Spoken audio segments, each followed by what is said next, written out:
আজকে আমাদের একটা ছড়া বলে শোনাবে। বলো কি ছড়া বলতে চাও তুমি? জবা কুসুম তেলের শিশি বধূ তুমি নিয়ে এসো না, চিরুনিতে ঝাড়বো কেশ সামনে রেখে আয়না কেন। বধূ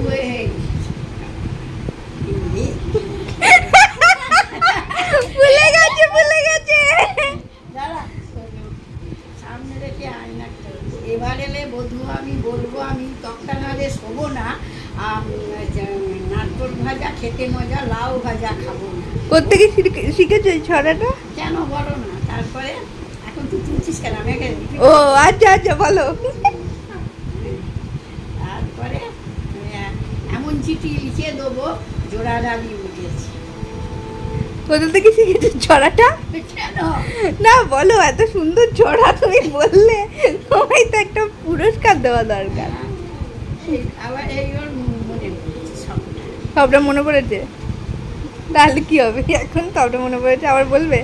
বলবো হয়ে গেছে। হ্যাঁ তোলা হয়ে গেছে। তাহলে আর কি হবে? এই তো তুমি তো বললে ওটা সবটা নয় ছড়াটা। হ্যাঁ ওইটা সবটা, এবার যে শেষটা করলাম সবটাই তো ঠিক আছে।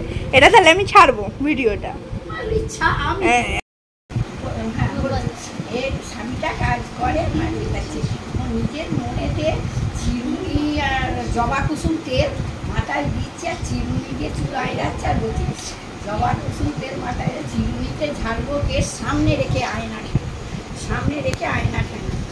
বধূ এলে বলবো, মানে স্বামী এলে বলবো আমি এবার বক্তার হারে শোবো না, মানে খাট না হারে আমি শোবো না। আচ্ছা খাট না হারে শোবো না।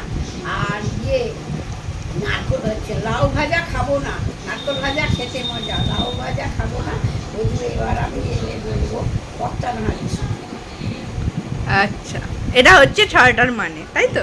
হ্যাঁ এলে বলবো আমি ওই লাউ ভাজা খাবো না, আমি নারকোল ভাজা খাবো, আর বক্তা না হলে আমি শোবো না, মানে খাট না হলে আমি শোবো না। আচ্ছা আচ্ছা।